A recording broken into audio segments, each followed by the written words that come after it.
ጌታን የተከተሉት ደቀ መዛሙርት ከክርስቶስ እርገት በኋላ በተለያዩ ሀገራት ወንጌልን ሲሰብኩ ሰማዕት ሆነዋል። ጴጥሮስ በሮም፣ እንድርያስ በግሪክ፣ ቶማስ በህንድ ብዙ መከራን ተቀብለው አርፈዋል። ስለ ክርስቶስ መሞትን፣ ስለ ክርስቶስ መሰደድን፣ ስለ ክርስቶስ መራብና መጠማትን ሐዋርያቱ ያስተማሯቸውን ወንጌል በልባቸው ያተሙ ጥቂቶች በብዙዎች መካከል በግብፅ፣ በኢራቅ፣ በሶሪያ እየተገፉ እየተገደሉ ከክርስቶስ ፍቅር ማን ይለየናል? መከራ ወይስ ጭንቀት ወይስ ስደት ወይስ ፍርሃት ወይስ ሰይፍ እንዲል ታላቁ መጽሐፍ ስለ ክርስቶስ ጸንተው ቆመዋል።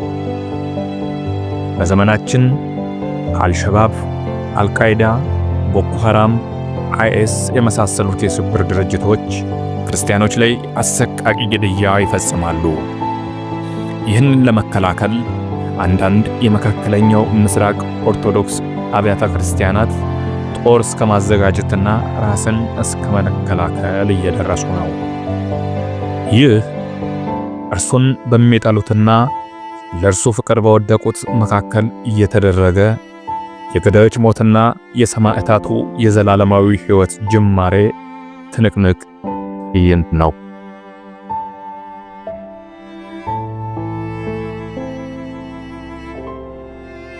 በሊቢያ መንገድ ላይ የሚሄዱ 7 የግብፅ ክርስቲያኖችን አይኤስ ያገኛቸዋል። እነሱን አግቶ ሌሎች የቀሩ ጓደኞቻቸው ቤት እንዲመሩት ያደርጋል። ሁሉን ሰብስቦ 20 ኦርቶዶክሳውያንና አንዱን ጋናዊ ማቴዎስ አይሪጋን ያዛቸው። መከራው ጀመረ። ISIS released a new video today showing the execution of 21 Coptic Christians kidnapped in Libya. እንደ ፈረንጆቹ አቆጣጠር ዲሴምበር 2014 አይኤስ 7 የግብፅ ክርስቲያኖችን በመንገድ ላይ ያዘ። እነዚህን ክርስቲያኖች ሌሎቹም ጓደኞቻቸው ወዳሉበት አስገድዶ መሩኝ አላቸው። ወደ ቤታቸውም ሄደውም 13 ተጨማሪ ጓደኞቻቸውን በሩን አንኳኩቶ ወደ ካምፑ ይዟቸው ተመለሰ። እጃቸው ወደ ኋላ ተጠፍሮ እሱ ወዳዘጋጀው ቦታ አስገባቸው። ሌላኛው አብሯቸው የታገተው ማቴዎስ አይሪጋ አይኤስ ከነሱ መካከል ለይቶ እንዲሄድ ፈቀደለት።